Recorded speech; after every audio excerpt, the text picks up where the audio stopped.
Hello everyone, I'm Smriti Sinha here and welcome back to my channel Science Zone.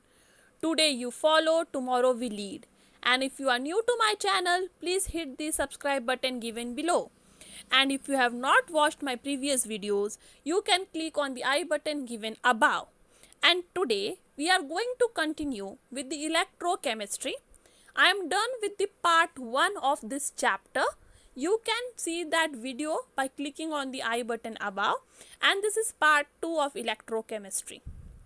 This is the chapter from Maharashtra State Board syllabus standard 12, and this is chapter number 5, electrochemistry.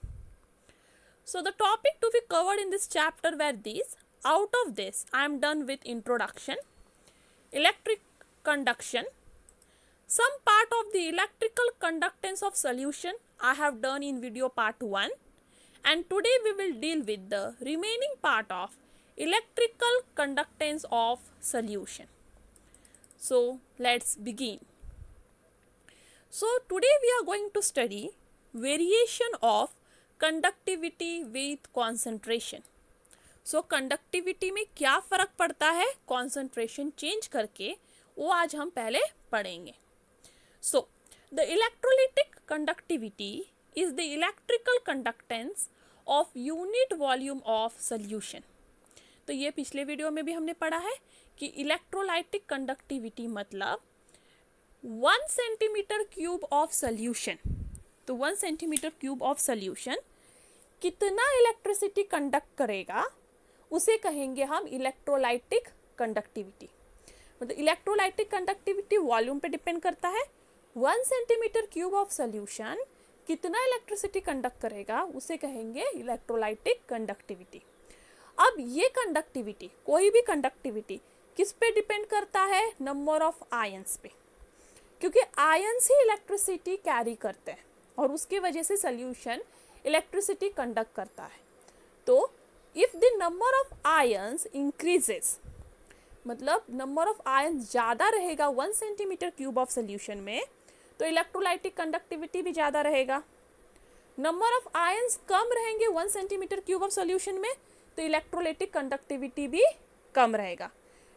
इसका मतलब electrolytic conductivity is directly proportional to number of ions, और वो number of ions किस में? 1 centimetre cube of solution में. अब आपको ये समझ गया हो तो आपको अभी दूसरे पार्ट पे ध्यान देना है कि डाइल्यूशन से नंबर ऑफ आयंस इंक्रीज होते हैं क्योंकि डिसोसिएशन इंक्रीज होता है. तो सपोज मैंने NaCl लिया 5 ग्राम और उसमें मैंने सिर्फ 2 टीस्पून वाटर डाला है. 5 ग्राम NaCl में 2 टीस्पून वाटर, तो उससे बहुत कम NaCl ही डिजॉल्व होने वाला है. कॉन्सेंट्रेशन उस सोल्यूशन का बहुत हाई रहेगा क्योंकि उसमें नंबर ऑफ आयंस ज़्यादा हैं, पर डिसोसिएट बहुत कम होगा. कुछ तो NaCl विदाउट उस वाटर में डिजॉल्व हुए बिना Na+ बिना Cl- बने ही रह जाएगा. पर जैसे ही मैं पानी ज़्यादा मिक्स करूँगी उस NaCl सोल्यूशन में, पानी का अमाउंट बढ़ेगा, तो ज़्यादा से ज़्यादा Na+, ज़्यादा से ज़्यादा Cl- बनेगा. मतलब डिग्री ऑफ डिसोसिएशन उस कंडीशन में इंक्रीज हो जाएगा. तो डाइल्यूशन इंक्रीज करते ही डिग्री ऑफ डिसोसिएशन इंक्रीज हो जाता है, और डिग्री ऑफ डिसोसिएशन इंक्रीज होता है क्योंकि आयंस इंक्रीज हो जाते हैं.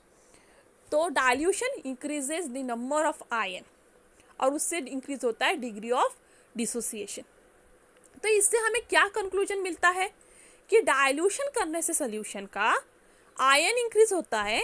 तो आयन इंक्रीज होने से इलेक्ट्रोलाइटिक कंडक्टिविटी भी इंक्रीज होना चाहिए, क्योंकि हमने अभी तो पढ़ा electrolytic conductivity depends on the number of ion.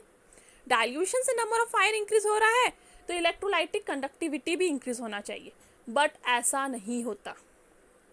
क्योंकि इलेक्ट्रोलाइटिक कंडक्टिविटी मतलब conductivity of 1 centimetre cube of solution. Dilution से क्या होता है? नंबर ऑफ आयंस इंक्रीज हो तो जाते हैं, बट वो number of ions per unit volume में डिक्रीज हो जाता है. Total number of ions increase हो रहे हैं, बट 1 सेंटीमीटर क्यूब में आयंस डिक्रीज हो रहे हैं, और इसकी वजह से कंडक्टिविटी भी डिक्रीज होता है. So there is decrease in conductivity with the decrease in concentration of solution. तो जैसे हम डाइल्यूशन करेंगे number of ions total solution में इंक्रीज होगा, but number of ions 1 centimetre cube में डिक्रीज होगा और उसकी वजह से कंडक्टिविटी डिक्रीज हो जाएगी। तो उसके लिए सपोज एक एग्जांपल मैं देती हूँ कि अभी तो आपने पढ़ा कि इलेक्ट्रोलाइटिक कंडक्टिविटी मतलब 1 सेंटीमीटर क्यूब सोल्यूशन का कंडक्टिविटी, और वो डिपेंड करता है नंबर ऑफ आयन से। डाइल्यूशन से नंबर ऑफ आयन इंक्रीज हो रहे हैं, बट 1 सेंटीमीटर क्यूब सोल्यूशन में आयंस डिक्रीज हो रहे हैं। टोटल सोल्यूशन में इंक्रीज हो रहा है, बट 1 सेंटीमीटर क्यूब में आयंस डिक्रीज हो रहे हैं और उसकी वजह से कंडक्टिविटी डिक्रीज हो रही है। तो इसका एग्जांपल एक ये है, सपोज मैंने एक 100 सेंटीमीटर क्यूब का सोल्यूशन बनाया। मैंने 100 सेंटीमीटर क्यूब का सोल्यूशन बनाया और उसमें आयंस प्रेजेंट है 8 आयंस सपोज, ठीक है। 100 सेंटीमीटर क्यूब सोल्यूशन में 8 आयंस प्रेजेंट है, मतलब 1 सेंटीमीटर क्यूब के सोल्यूशन में कितने आयंस प्रेजेंट है?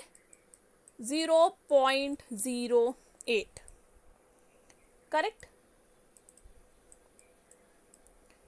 ठीक है। तो 100 सेंटीमीटर क्यूब में 8 आयंस, 1 सेंटीमीटर क्यूब में 0.08।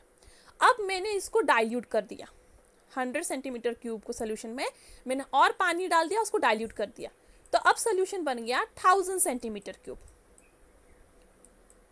नंबर ऑफ आयंस इंक्रीज हो जाएंगे ऑब्वियसली, तो अब सपोज नंबर ऑफ आयंस है 64 आयंस। अब नंबर ऑफ आयंस कितने हो गए? 64 आयंस। तो 100 सेंटीमीटर क्यूब में थे 8 आयंस, 1000 सेंटीमीटर क्यूब में हुए 64 आयंस। तो सेकेंड स्टेटमेंट करेक्ट है, डाइल्यूशन से नंबर ऑफ आयंस इंक्रीज हो रहे हैं, बट 1 सेंटीमीटर क्यूब में कितने आयंस प्रेजेंट है? 0.064। अब कंपेयर करो, डाइल्यूशन से total number of ions increase हो गए हैं, बट 1 सेंटीमीटर क्यूब में आयन डिक्रीज हो गए। यहाँ पे था 0.08, यहाँ पे था 0.64। तो डाइल्यूशन से टोटल आयन इंक्रीज होता है, but 1 centimetre cube of ion में आयंस डिक्रीज हो जाता है और उसकी वजह से इलेक्ट्रोलाइटिक कंडक्टिविटी डिक्रीज हो जाती है, क्योंकि इलेक्ट्रोलाइटिक कंडक्टिविटी डिपेंड करता है टोटल वॉल्यूम पे नहीं, बट 1 सेंटीमीटर क्यूब के वॉल्यूम में प्रेजेंट आयन पे, ठीक है। तो इस एग्जांपल से आपको कंक्लूड हो गया होगा कि electrolytic conductivity decreases on increase of dilution because total number of ions present in 1 centimeter cube of solution decreases. Next is variation of molar conductivity with concentration. तो अभी हमने पढ़ा सिर्फ कंडक्टिविटी का क्या वेरिएशन होता है, अब हम पढ़ेंगे मोलार कंडक्टिविटी का। The molar conductivity is electrical conductance of 1 mole of electrolyte in a given volume of solution. Molar conductivity मतलब 1 मोल ऑफ इलेक्ट्रोलाइट एक गिवन वॉल्यूम ऑफ सोल्यूशन में कितना इलेक्ट्रिसिटी कंडक्ट करेगा उसे कहेंगे molar conductivity. So 1 mole of solution में 1 mole of electrolyte में जितना ज़्यादा आयंस प्रेजेंट होगा उतनी ज़्यादा उसकी कंडक्टिविटी होगी, और जिसमें कम आयन प्रेजेंट होगा उसकी कंडक्टिविटी कम होगी। तो डिपेंड करता है कि आपने किस टाइप ऑफ सब्सटेंस लिया है। तो 1 मोल कुछ सब्सटेंस पूरी तरह डिसोसिएट होंगे तो ज़्यादा कंडक्टिविटी दिखाएगा क्योंकि आयंस ज़्यादा बन जाएगा, बट 1 मोल ऑफ सब्सटेंस कुछ कम डिसोसिएट होगा तो कम आयन बनेगा तो उसकी कंडक्टिविटी भी कम होगी। तो basically depends on the number of ions produced by that 1 mole of electrolyte in the known volume of solution. Next is variation of molar conductivity with concentration. Molar conductivity पे concentration का क्या फ़र्क पड़ता है? तो एक्चुअली मोलर कंडक्टिविटी पे concentration का 2 solution में हमें पढ़ना है, एक स्ट्रॉन्ग इलेक्ट्रोलाइट, एक वीक इलेक्ट्रोलाइट, क्योंकि दोनों पे अलग अलग फ़र्क पड़ता है। तो पहले हम पढ़ेंगे स्ट्रॉन्ग इलेक्ट्रोलाइट। तो the molar conductivity of solution of strong electrolyte increases rapidly with dilution, ठीक है। जैसे ही हम सोल्यूशन को ज़्यादा से ज़्यादा डाइल्यूट करेंगे स्ट्रॉन्ग इलेक्ट्रोलाइट के सोल्यूशन को, तो स्ट्रॉन्ग इलेक्ट्रोलाइट कौन से इलेक्ट्रोलाइट्स हैं? यदि पिछले वीडियो में पढ़ा है तो याद होगा, जो भी पूरी तरह डिसोसिएट होते हैं, जैसे HCl, NaCl, NaOH, जो पूरी तरह डिसोसिएट होते हैं उनके एक्वस सोल्यूशन में वो स्ट्रॉन्ग इलेक्ट्रोलाइट है। तो उस स्ट्रॉन्ग इलेक्ट्रोलाइट को यदि हम डाइल्यूट करेंगे तो उसकी मोलर कंडक्टिविटी इंक्रीज होगी। क्यों? क्योंकि नंबर ऑफ आयंस इंक्रीज होंगे। तो इस केस में क्या होता है, आयंस का नंबर इंक्रीज होता है और इसलिए मोलर कंडक्टिविटी इंक्रीज होती है, बट वो एक लिमिट तक इंक्रीज होगा। सपोज उसका लिमिटिंग वैल्यू है 0.01 मोलार से लेके 0.001 मोलार तक। इस डाइल्यूशन के वैल्यू तक ही उसकी मोलर कंडक्टिविटी में इंक्रीज दिखेगा।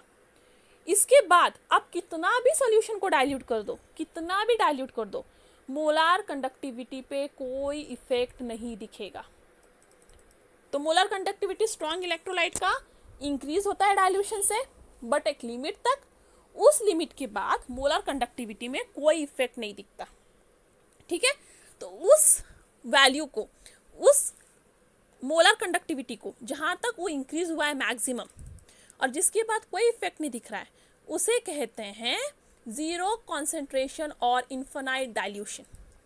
सपोज मेरे पास एक सोल्यूशन है जिसका कॉन्सेंट्रेशन x है, मैं उसमें पानी मिक्स कर रही हूँ, उसको डाइल्यूट करते जा रही हूँ और उसकी कंडक्टिविटी भी बढ़ते जा रही है।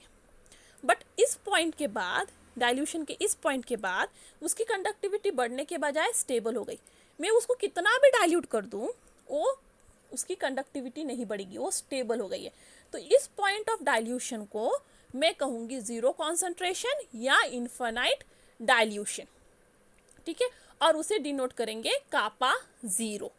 कापा जीरो मतलब molar conductivity at zero concentration और इन्फिनाइट डाइल्यूशन। तो मोलर कंडक्टिविटी जब सबसे मैक्स पे रहेगी, उस डाइल्यूशन पॉइंट को हम कहेंगे, उस कंडक्टिविटी पॉइंट को कहेंगे जीरो कॉन्सेंट्रेशन और इन्फिनाइट डाइल्यूशन। ठीक है, सो द जीरो कॉन्सेंट्रेशन और infinite dilution means solution is so dilute that further dilution does not increase the molar conductivity।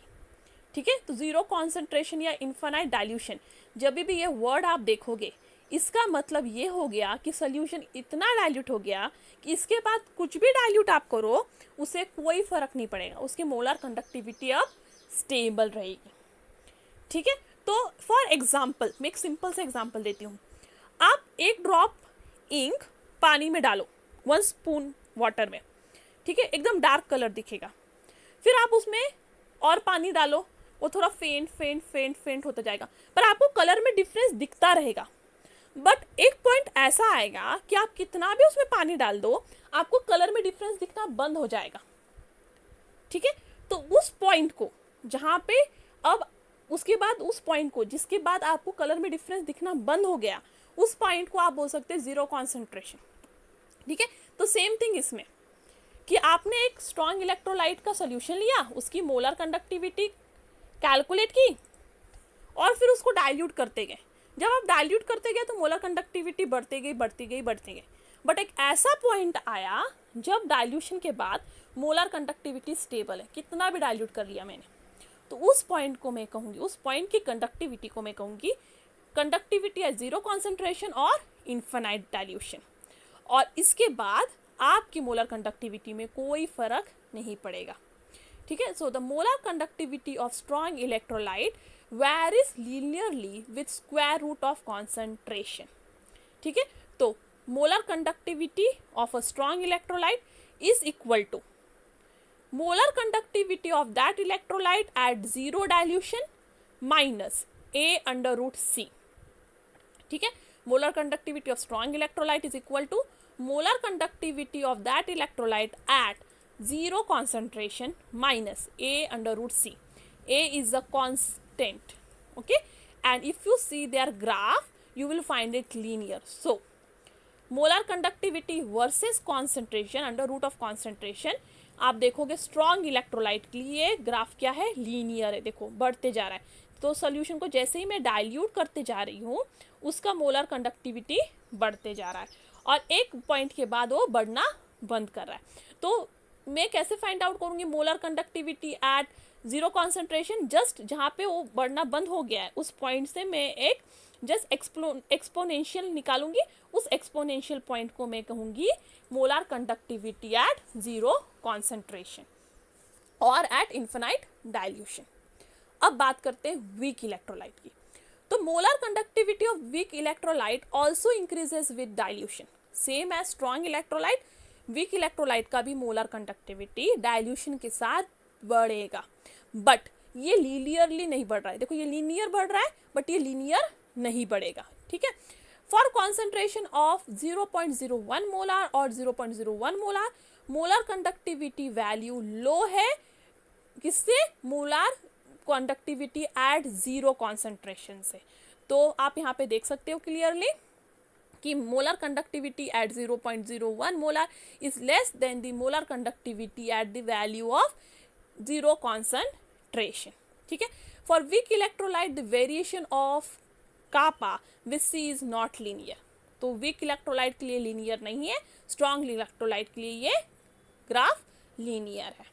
इसलिए स्ट्रॉन्ग इलेक्ट्रोलाइट का मोलर कंडक्टिविटी बहुत इजीली फाइंड आउट किया जा सकता है क्योंकि ये ग्राफ लीनियर है, बट वीक के लिए नहीं फाइंड आउट किया जा सकता क्योंकि वीक के लिए आप एक्सपोनेंशियल नहीं फाइंड आउट कर सकते हैं। Next is Kohlrausch's law of independent migration of ion, and this is the most important law. ये फिक्स एग्जाम में आपके आने वाला है, ठीक है। The law states that at infinite dilution each ions migrate of co-ion and contributes to total conductivity of electrolyte solution irrespective of nature of other ion to which it is associated। और ये law आपको ऐसे के ऐसे learn करना है, ठीक है। अब इसका मीनिंग मैं आपको एक्सप्लेन कर देती हूँ। इस लॉ के अनुसार जो भी हम सोल्यूशन डिसॉल्व करेंगे और उसका कंडक्टिविटी मेजर करेंगे at infinite dilution. Infinite dilution तो आपको समझ गया, ऐसा डाइल्यूशन जिसके बाद कंडक्टिविटी नहीं बढ़ने वाला। तो इन्फिनाइट डाइल्यूशन पे किसी भी हम लोग सब्सटेंस का कंडक्टिविटी मेजर करेंगे तो उस डाइल्यूशन पॉइंट पे उसकी कंडक्टिविटी डिपेंड करेगी दोनों भी आयन पे। सपोज मैं NaCl की कंडक्टिविटी फाइंड आउट कर रही हूँ इन्फिनाइट डाइल्यूशन पे, तो NaCl की कंडक्टिविटी Na प्लस Cl- दोनों आयन पे डिपेंड करेगी, ना कि एक आयन पे, ठीक है। दोनों पे डिपेंड करेगी, कैटायन पे भी एनायन पे भी। इससे कोई फर्क नहीं पड़ेगा कि एक पॉजिटिव है एक नेगेटिव है।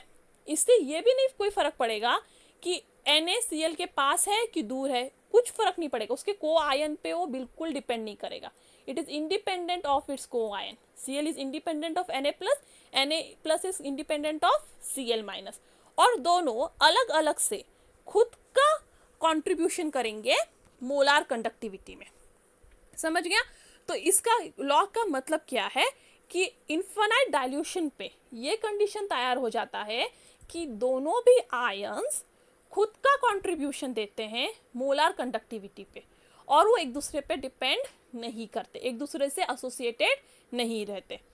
तो both cation and anion contribute to molar conductivity. तो इस कंडीशन पे कैटायन और एनायन दोनों भी कंट्रीब्यूट करते हैं मोलार कंडक्टिविटी को। किस पॉइंट पे? जीरो कॉन्सेंट्रेशन या इन्फिनाइट डाइल्यूशन पे। Therefore total molar conductivity that is kappa 0 is equal to the molar conductivity of cation plus molar conductivity of anion at zero concentration। ये word लिखना बहुत जरूरी, zero concentration या infinite dilution. तो Kohlrausch law क्या बोलता है कि at infinite dilution both cation and anion contribute to the molar conductivity irrespective to their nature and association। तो इसका फॉर्मूला ये है क्लॉर्शॉस लॉ का, that is kappa 0 that is molar conductivity at infinite dilution is equal to Na plus molar conductivity plus for cation plus N minus molar conductivity minus for anion, where lambda plus and lambda minus is molar conductivity of cation and anion, cation और anion का molar conductivity हो गया। तो यहाँ NaCl का बात कर रहे तो Na+ Cl- का मोलर कंडक्टिविटी हो गया, और N+ and N- is the number of moles of cation and anion. यहाँ पे एक ही Na+ है, एक ही Cl- है, तो N यहाँ पे हो जाएगा 1 ठीक है। तो इसका ये मीनिंग है, ठीक है। तो आपको NaCl के लिए फाइंड आउट करना है, तो यहाँ पे लैम्डा प्लस क्या हो गया, conductivity of Na plus, lambda minus हो गया conductivity of Cl minus, n plus हो गया number of Na plus that is 1, और n माइनस हो गया number of Cl minus that is again 1। तो इस तरह से आप molar conductivity at zero dilution find out कर सकते हो with the help of Kohlrausch's law. Now application of this theory, ये थियरी क्यों पढ़ा जाता है और ये इंपॉर्टेंट क्यों है। पहला, this theory help us to find out molar conductivity at zero concentration. ये थियरी की हेल्प से हम कोई भी सोल्यूशन का molar conductivity at zero concentration या इनफाइनाइट डाइल्यूशन पे फाइंड आउट कर सकते हैं। सपोज हमें molar conductivity at zero concentration for KCl find out करना है, तो 1 इंटू, क्योंकि K कितना है 1 ही है, तो 1 into the molar conductivity of K plus plus 1 into molar conductivity of Cl minus. ठीक है, तो इससे हमको मिल जाएगा KCl का। सपोज BaOH ट्वाइस का फाइंड आउट करना है, तो molar conductivity of Ba2 plus into 1 plus यहाँ पे 2OH माइनस, इसलिए 2 लिखोगे। ठीक है, क्यों 2 लिया, क्योंकि 2OH माइनस है, 2 into molar conductivity of OH minus, इससे मिल जाएगा आपको molar conductivity of BaOH twice at zero concentration. ठीक है, तो ये लॉ आपको किसी भी इलेक्ट्रोलाइट का molar conductivity at zero concentration find out करने में हेल्प करेगा। नेक्स्ट थियरी, ये थियरी के हेल्प से आप molar conductivity of weak electrolyte find out कर सकते हो। मैंने अभी आपको बताया हम इस तरह के ग्राफ से molar conductivity of strong electrolyte बहुत इजीली फाइंड आउट कर सकते हैं एक्सप्लेनेशन निकाल के, बट वीक इलेक्ट्रोलाइट नहीं फाइंड आउट कर सकते।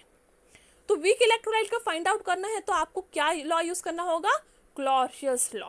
ये आपको हेल्प करेगा वीक इलेक्ट्रोलाइट का फाइंड आउट करने के लिए। कैसे, तो आपको क्या करना है, उस वीक इलेक्ट्रोलाइट को उसके कंपैरेटिव स्ट्रॉन्ग इलेक्ट्रोलाइट से कंपेयर करना है। ठीक है, तो सपोज मुझे एसिटिक एसिड का molar conductivity eight infinite dilution find out करना है। तो एसिटिक एसिड वीक है, इसका तो मैं इजीली नहीं फाइंड आउट कर सकती हूँ, तो मैं इसको कंपेयर करूंगी उसके स्ट्रॉन्ग इलेक्ट्रोलाइट जैसे NaCl, HCl, NaCl और CH3COO Na से। ये तीनों स्ट्रॉन्ग इलेक्ट्रोलाइट्स हैं और ये तीनों का मैं इजीली मेजर कर सकती हूँ मोलर कंडक्टिविटी, और इनके ये वैल्यू से मैं एसिटिक एसिड का फाइंड आउट कर सकती हूँ। कैसे, तो देखो molar conductivity of HCl plus molar conductivity of CH3COONA minus molar conductivity of NaCl। ये मैंने माइनस क्यों किया, क्योंकि मुझे एसिटिक एसिड का फाइंड आउट करना है। एसिटिक एसिड में क्या होता है, CH3COO और H। देखोगे आप CH3COO इसके अंदर है, तो मुझे ये वाला पार्ट तो इसमें से मिल गया, बट H मुझे HCl से मिलेगा। करेक्ट, H मुझे कहाँ से मिलेगा, HCl से, और CH3COO मुझे मिला इधर से। मुझे क्या नहीं चाहिए, Cl नहीं चाहिए, Na नहीं चाहिए, तो इसके लिए मैं molar conductivity of NaCl minus कर दूंगी, जिससे Na और Cl दोनों की कंडक्टिविटी सेपरेट हो जाएगी।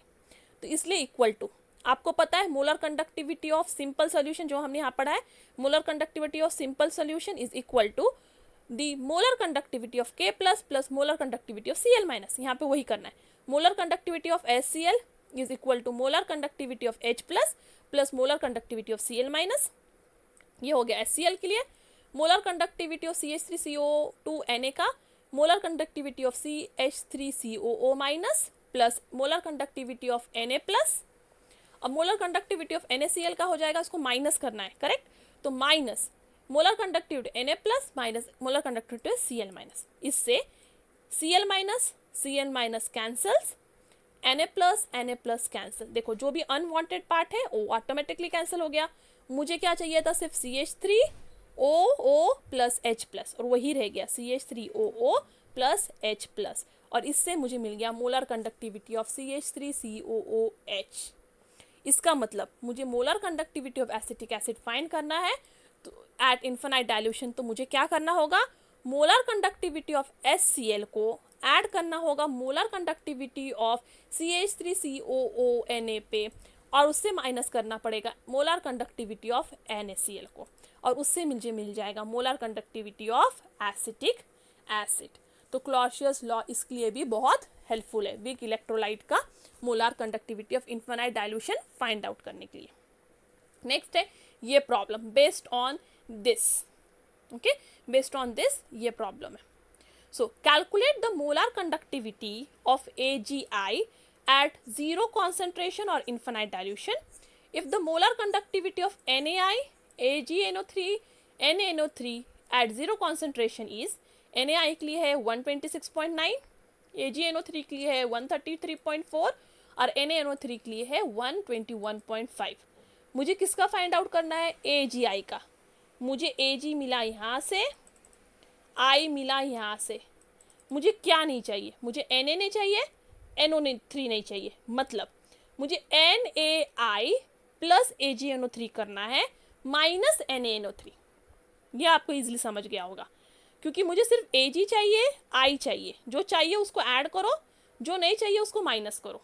तो according to Clausius law molar conductivity of NaI is equal to molar conductivity of Na plus plus molar conductivity of I minus, जिसका वैल्यू मुझे दिया है 126.9।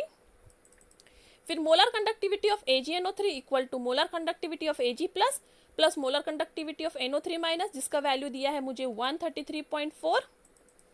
फिर molar conductivity of NaNO3 equal to molar conductivity of Na plus plus molar conductivity NoNO3 minus, इसका value दिया है 121.5। But मुझे Na इसमें से I चाहिए, Ag चाहिए, मतलब मुझे ये दोनों को ऐड करना पड़ेगा।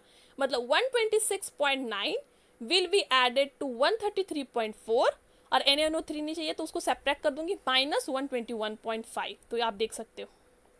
तो ये इसका सारा का ये वैल्यूज आप लिख दो, Na plus plus I minus, यहाँ से लिखा, plus molar conductivity of AgNO3 means molar conductivity of Ag plus plus NO3 minus, और मुझे इसको माइनस करना है NaNO3 को, तो मैंने माइनस में लिख दिया। तो मोलर कंडक्टिविटी NaNO3 ये कैंसिल हो गया, molar conductivity Na plus cancel हो गया, बचा molar conductivity of I minus plus Ag plus, जो वैल्यू मुझे यहाँ मिल गया है। इन शॉर्ट मुझे मोलर कंडक्टिविटी ऑफ NaI को ऐड करना है मोलर कंडक्टिविटी ऑफ AgNO3 में और उससे सब्ट्रैक्ट करना है NaNO3 को, और मुझे फाइनल आंसर मिल जाएगा। ये एकदम इसको देख के आप एकदम सॉल्व कर सकते हो। देखो मुझे AgI का मोलर कंडक्टिविटी फाइंड आउट करना है, तो Ag यहाँ पे है, I यहाँ पे, मतलब मुझे ये दोनों को ऐड करना है। Na नहीं चाहिए, NO3 नहीं चाहिए, मतलब उसको माइनस करना है।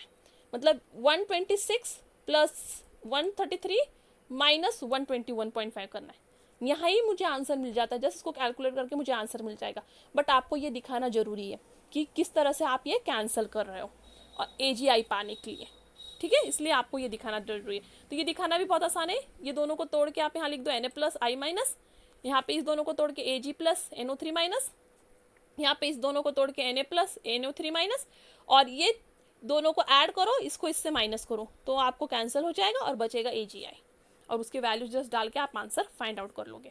आपको बहुत इजीली 2 से लेके 4 मार्क्स तक मिल जाएगा। क्वेश्चन 2 से लेके 4 मार्क्स के रेंज तक आता है। नेक्स्ट है calculate molar conductivity at zero concentration for CaCl2 and NaSO4। ये दोनों के लिए आपको molar conductivity at zero concentration find out करना है।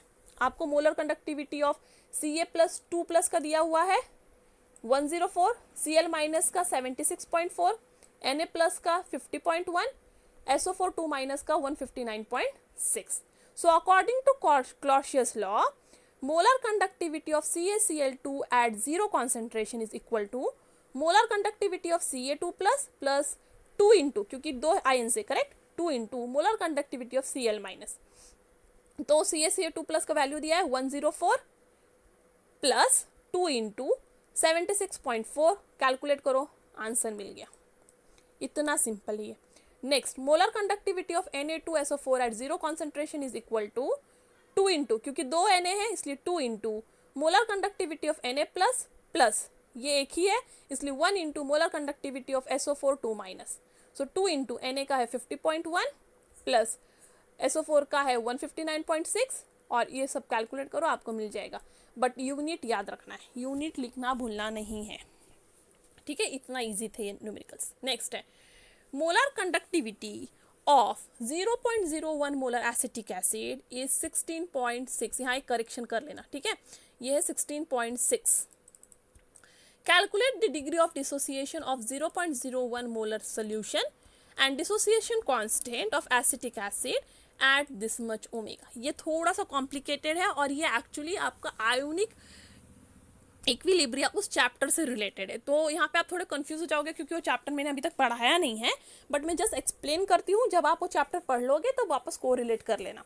So the degree of dissociation equal to molar conductivity at given concentration divide by molar conductivity at infinite dilution. ये formula याद रखना है. Degree of dissociation is molar conductivity at given concentration divide by molar conductivity at zero dilution. तो molar conductivity of given solution दिया है 16.6, molar conductivity at infinite dilution दिया है 390.7, उसे डिवाइड कर दो, आपको आंसर मिल गया डिग्री ऑफ डिसोसिएशन. अब आपको फाइंड आउट और क्या करना है, डिग्री ऑफ डिसोसिएशन तो मिल गया, आपको आप फाइंड आउट करना है डिसोसिएशन कांस्टेंट. तो ये है डिसोसिएशन कांस्टेंट.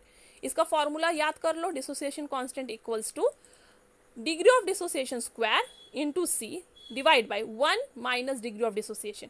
तो डिग्री ऑफ डिसोसिएशन का स्क्वायर करो इनटू आपको कॉन्सेंट्रेशन दिया हुआ है 0.01 mole divide by 1 minus 0.0422 which is equal to this much. तो आपको यहाँ पे बेसिकली दो फॉर्मूला याद रखना है. Degree of dissociation equal to molar conductivity at given concentration divide by molar conductivity at zero dilution, और वहाँ फिर dissociation constant is equal to degree of dissociation square into concentration divide by 1 minus degree of dissociation. ये दो formula याद रखोगे, आप easily calculation कर सकते हो और यहाँ पे यूनिट्स नहीं होते, ठीक है. नेक्स्ट ये है ट्राई दिस. सो डी आपको क्या फाइंड आउट करना है, molar conductivity at infinite dilution for this, और आपको दिया हुआ है फॉर HCl, KCl, और ये देखो आपको चाहिए CH2ClO2H.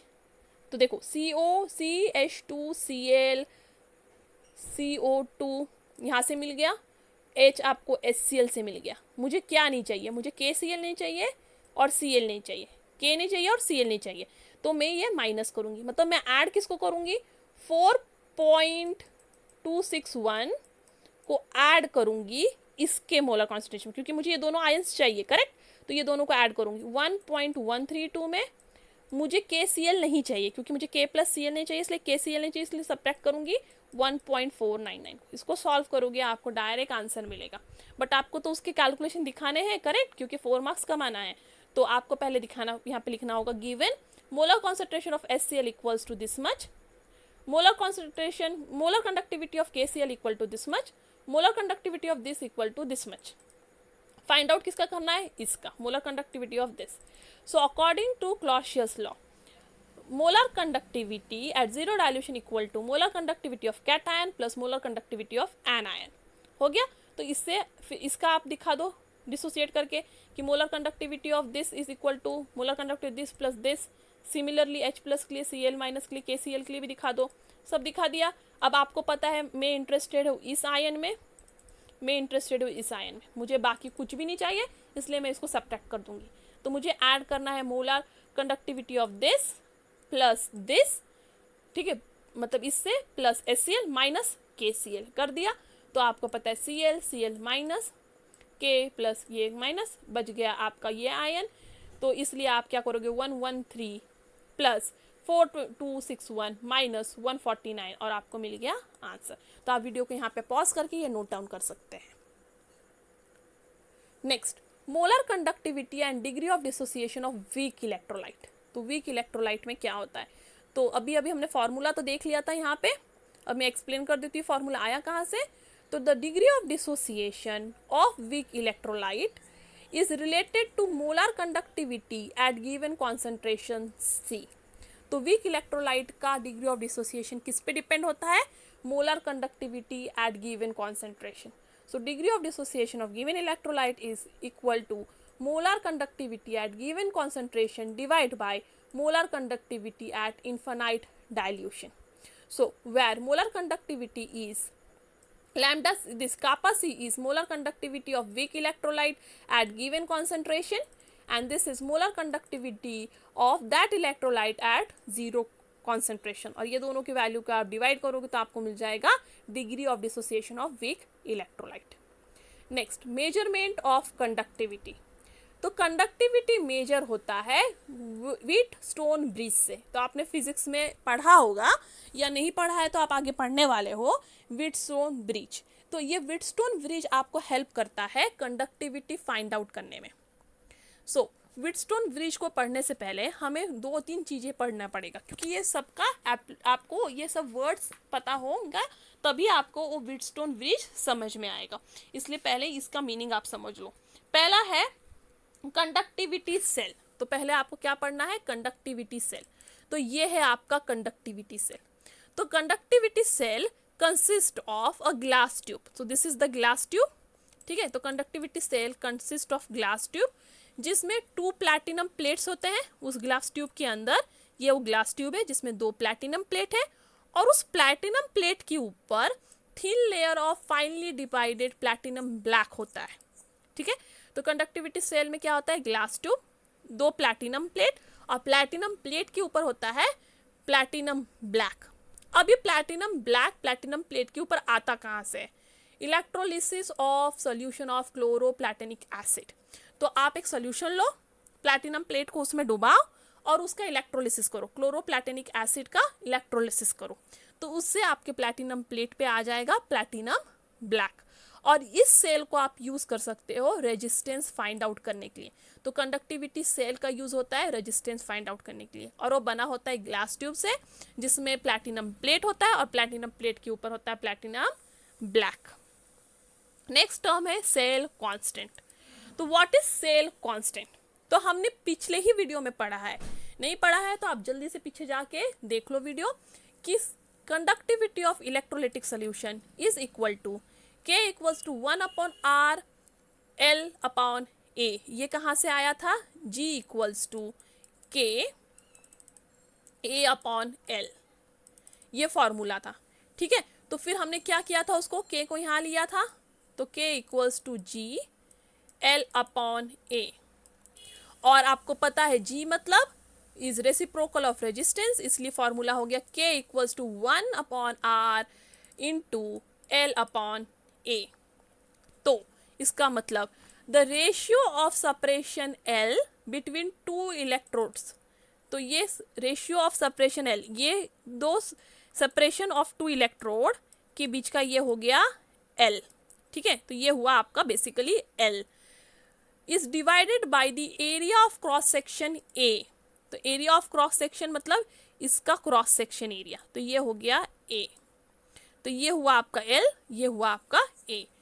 Of a electrode is called cell constant. Cell constant मतलब होता है L/A. तो अब आपको ये वैल्यू सब्स्टिट्यूट करना है K के इस फॉर्मूला में. Therefore K equals to cell constant upon R.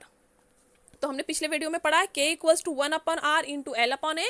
L/A मतलब होता है सेल कांस्टेंट, इसलिए K equals to cell constant upon R. और सेल कांस्टेंट का यूनिट है पर मीटर या फिर पर सेंटीमीटर. ठीक है, तो ये 2 टर्म आपको याद रखना है, conductivity cell and then cell constant. ये 2 टर्म आप याद रखो. अब हम फाइंड आउट करते हैं the determination of conductivity is done in 3 steps. किसी भी सोल्यूशन का आपको कंडक्टिविटी करना है, फाइंड आउट करना है, तो 3 स्टेप फॉलो करना है. पहला step determination of cell constant. Cell constant हर एक इलेक्ट्रोड का, एक टाइप के इलेक्ट्रोड का सेम नहीं होता. आपको हमेशा उसका पहले सेल कांस्टेंट फाइंड आउट करना होगा. ठीक है, आपको लैब में गए हो, एक सेल दे दिया है जो ग्लास रॉड से बना है, उसमें प्लैटिनम प्लेट है, तो आपको सबसे पहले उसका सेल कांस्टेंट फाइंड आउट करना है. तो सेल कांस्टेंट आप फाइंड आउट करोगे with the help of Wheatstone bridge. ठीक है, तो आप क्या करोगे? पहले आपको बहुत सारे डाइल्यूशन ऑफ सॉल्यूशन प्रिपेयर करना है, जैसे 1 molar, 0.1 molar, 0.01 molar of KCl. ये 3 सोल्यूशन आपने प्रिपेयर कर लिया. ये तीनों सोल्यूशन की कंडक्टिविटी आप फाइंड आउट करोगे और उसका एक टेबल बना लोगे वेरियस टेम्परेचर पे. ठीक है, अब कंडक्टिविटी आप फाइंड आउट करोगे कैसे? तो पहले आपको फाइंड आउट करना होगा रेजिस्टेंस. ठीक है, रेजिस्टेंस फाइंड आउट करना होगा, क्योंकि कंडक्टिविटी के लिए आपको चाहिए रेजिस्टेंस. ठीक है, तो आपको पहले फाइंड आउट करना पड़ेगा रेजिस्टेंस। अब मैं रेजिस्टेंस कैसे फाइंड आउट करूंगी? व्हीटस्टोन ब्रिज से। तो ये है आपका इंस्ट्रूमेंट का स्ट्रक्चर। अब इस डायग्राम का मैं मीनिंग एक्सप्लेन करती हूँ। ए बी मतलब होता है uniform wire. So A B is a uniform wire, ठीक है। और इस वायर के यहाँ पे लेंस लिखे रहते हैं, 1 सेंटीमीटर, 2 सेंटीमीटर, 3 सेंटीमीटर, स्केल की तरह, ठीक है। आर एक्स मतलब होता है रेजिस्टेंस, ठीक है। ये आर एक्स मतलब हो गया रेजिस्टेंस, जो एक आर्म ऑफ व्हीटस्टोन ब्रिज पे है। दूसरे आर्म पे होता है conductivity cell containing KCl solution of unknown resistance. एक आर्म पे है आर एक्स रेजिस्टेंस और दूसरे आर्म पे है कंडक्टिविटी सेल जिसका रेजिस्टेंस मुझे पता नहीं है, ठीक है। इसका रेजिस्टेंस मुझे फाइंड आउट करना है। डी होता है करंट डिटेक्टर, करंट फ्लो हो रहा है कि नहीं हो रहा है वो कौन फाइंड आउट करेगा? Current detector. एफ है sliding contact which move along A B. तो ये एक ऐसा कॉन्टैक्ट होता है जो ए बी पे मूव कर सकता है। देखो ये एरो, कभी आप यहाँ टच कर सकते हो, इसको यहाँ टच कर सकते हो, वहाँ टच कर सकते हो, उसको आप मूव कर सकते हो, ठीक है। तो एफ है स्लाइडिंग कॉन्टैक्ट और ए सी करंट का सोर्स, ऑल्टरनेटिंग करंट का सोर्स। तो ये हुआ Wheatstone bridge. R X resistance, ये एक वायर, एफ है स्लाइडर, डी है डिटेक्टर ऑफ करंट, ये सोर्स ऑफ करंट, और इसका रेजिस्टेंस आपको फाइंड आउट करना है।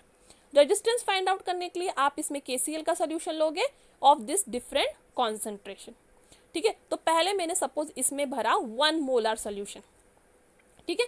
तो पहले इस सेल में मैंने भर दिया 1 मोलर सोल्यूशन, इसमें ये डिप कर दिया इलेक्ट्रोड, और अब मैंने सबको कनेक्ट कर दिया।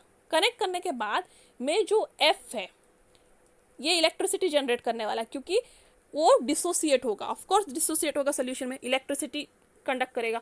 तो अब मैं क्या करूंगी, एफ को यहाँ पे से टच करना शुरू करूंगी, यहाँ पे टच करूंगी, यहाँ पे टच करूंगी, यहाँ पे टच करूंगी, और डिटेक्टर है ना, वो डिटेक्टर इलेक्ट्रिसिटी कंडक्ट कर रहा है ऐसा दिखाएगा, कभी यहाँ पे आएगा उसका वैल्यू, कभी यहाँ पे। बट एक पॉइंट ऐसा आएगा जब डिटेक्टर का वैल्यू होगा 0। मैं टच करते जाऊंगी यहाँ से लेके यहाँ तक। सपोज 25 सेंटीमीटर का स्केल है, तो पहले 1 सेंटीमीटर पे टच किया, फिर 2 पे, फिर 3 पे, फिर 4 पे। सपोज 10 सेंटीमीटर पे डिटेक्टर ने 0 करंट दिखाया, उसको मैं बोलूँगी नल पॉइंट। नल पॉइंट को मैं कहूँगी C। तो ये है मेरा नल पॉइंट जहाँ पे डिटेक्टर मुझे दिखा रहा है 0 करंट, कोई भी करंट फ्लो नहीं हो रहा है। और इस नल पॉइंट को मैं अब A, C और CB ऐसे मेजर करूँगी, ठीक है। तो बेसिकली मैंने क्या किया है, मैंने इस सेल में 1 मोलर ऑफ सोल्यूशन लिया है, इसको कनेक्ट कर दिया है व्हीटस्टोन ब्रिज को। ये जो पॉइंटर F है उसे मैं टच करते गई इस AB वाले वायर पे, अलग अलग पॉइंट पे, और एक पॉइंट मुझे ऐसा मिला जब ये व्हीटस्टोन ब्रिज इलेक्ट्रिसिटी कंडक्ट नहीं कर रहा था, मतलब वो दिखा रहा था 0 करंट फ्लो, और उस पॉइंट को मैंने कह दिया नल पॉइंट C।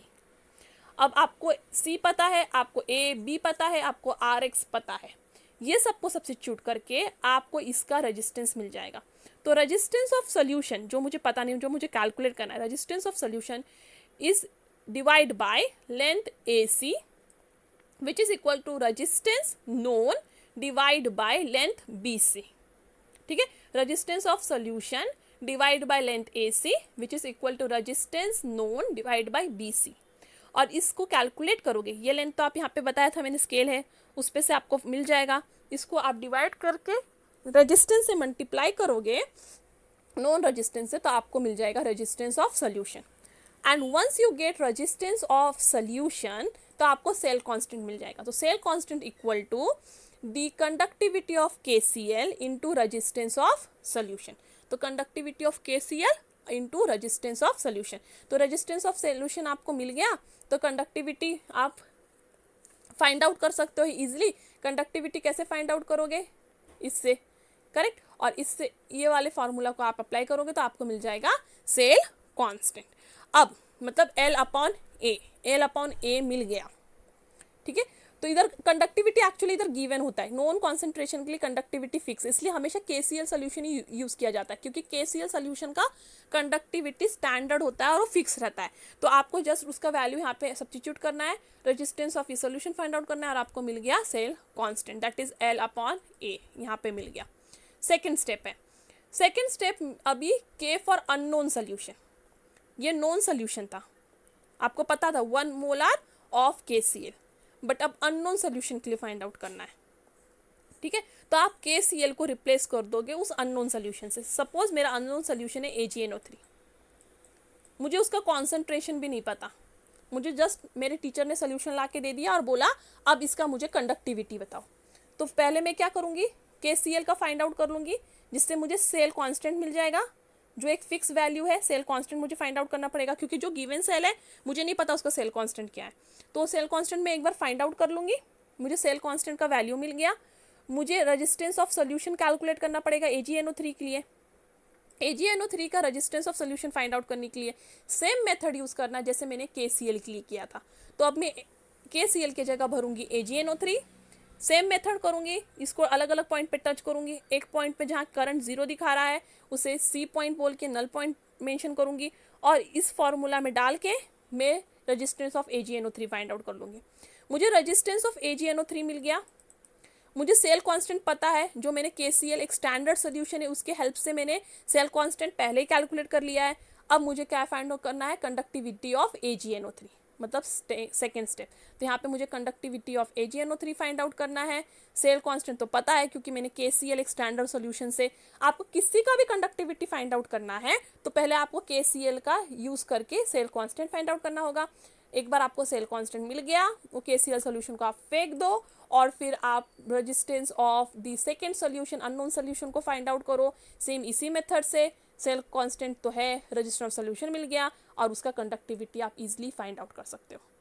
तो AgNO3 का मैंने कंडक्टिविटी इस तरह से फाइंड आउट कर लिया, KCl यूज़ करके सेल कांस्टेंट, और सेम मेथड यूज़ करके रेजिस्टेंस ऑफ AgNO3, और ये दोनों वैल्यू को मैंने सब्स्टिट्यूट किया तो मुझे मिल गया कंडक्टिविटी ऑफ AgNO3। अब मुझे उसकी मोलर कंडक्टिविटी फाइंड आउट करनी AgNO3 की। तो मैं क्या करूँगी, molar conductivity of AgNO3 equal to 1000 into K/C। K मिल गया मुझे, डाइल्यूशन टीचर से पूछ लूँगी मैं कितना, कौन सा डाइल्यूशन का सोल्यूशन आपने मुझे प्रोवाइड किया है, उस डाइल्यूशन को सपोज X है उससे डिवाइड कर दूंगी तो मुझे मिल जाएगा मोलर कंडक्टिविटी। एक बार कंडक्टिविटी मिल गई तो मोलर कंडक्टिविटी बहुत ईजी है, 1000 into K divide by C। तो एग्जाम में जब भी आपको मोलर कंडक्टिविटी पूछा जाएगा तो सबसे पहला स्टेप है आप क्या फाइंड आउट करोगे, सेल कांस्टेंट। फर्स्ट स्टेप रहेगा cell constant. Cell constant find out करने के बाद आप क्या फाइंड आउट करोगे, conductivity of unknown solution. Conductivity find out करने के बाद क्या करोगे, molar conductivity, that is 1000 into K divide by C। ये 3 स्टेप है, पहला सेल कांस्टेंट, फिर K, और फिर कापा, ठीक है। और उसके बेस्ड ये एक प्रॉब्लम है। इस प्रॉब्लम में the conductivity of cell containing 0.01 molar KCl हमेशा स्टैंडर्ड होता है सेल कांस्टेंट फाइंड आउट करने के लिए। तो KCl 0.01 मोलर दिया गया है आपको, उसका कंडक्टिविटी प्रोवाइडेड है कि 0.4, ठीक है। तो गिवन क्या है आपको, KCl, उसका कॉन्सेंट्रेशन है 0.01 मोलर, और उसका आपको कंडक्टिविटी दिया है KCl का कंडक्टिविटी आपको प्रोवाइडेड है, दैट इज 604 ओम्स, ठीक है।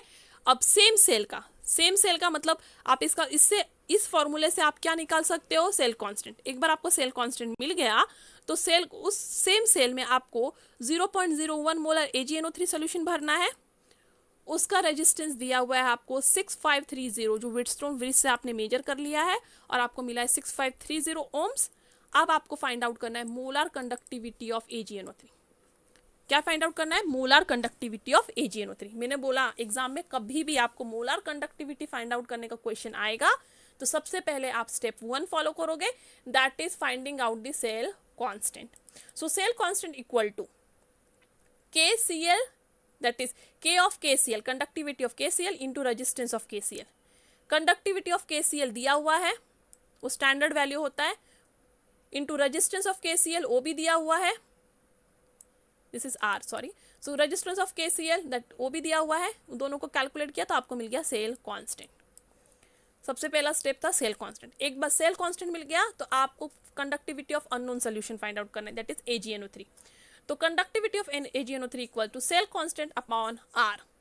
अब R ऑफ AgNO3 भी दिया हुआ है व्हीटस्टोन ब्रिज से मेजर करके, तो सेल कांस्टेंट का वैल्यू आपने यहाँ डिटरमाइन किया, उसको अप्लाई करो और उसको डिवाइड कर दो आपके गिवन रेजिस्टेंस से, तो आपको मिल गया K।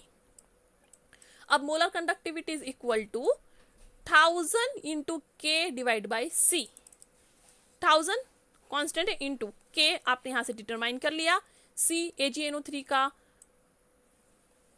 कॉन्सेंट्रेशन 0.01 मोलर, और ये सबको सॉल्व करोगे तो आपको मिल जाएगा मोलर कंडक्टिविटी ऑफ AgNO3. तो बेसिकली आपको 3 स्टेप फाइंड आउट करना है. पहला, cell constant with the help of KCl का कंडक्टिविटी और KCl के रेजिस्टेंस से आपको फाइंड आउट. कोई भी प्रॉब्लम रहेगा हमेशा KCl का ही कंडक्टिविटी और KCl का रेजिस्टेंस से ही आपको सेल कांस्टेंट फाइंड आउट करना है. ठीक है, ये ट्रिक है. सेकेंड है, उसका आप क्या फाइंड आउट करोगे, conductivity which is equal to cell constant upon R. R किसका यूज करोगे, अननोन सोल्यूशन का. थर्ड स्टेप है molar conductivity is equal to 1000 into K upon C. अब यहाँ पे सी किसका यूज करोगे, अननोन सोल्यूशन का, जो सेकेंड KCl का नहीं, सेकेंड वाले का, और उस सबको सॉल्व करोगे तो आपको मिल जाएगा molar conductivity. I hope you will like this lecture. If you have any suggestion, any doubt, any comment, you can do on askyourdoubt04@gmail.com. And if you have liked my video, please give me a thumbs up. Share this video to more and more of your friends so that I can come with a better videos. Thank you. And before departing, honesty is the first chapter of the book Wisdom. So if you want to become wise, you have to become honest. That's all for today. Stay tuned.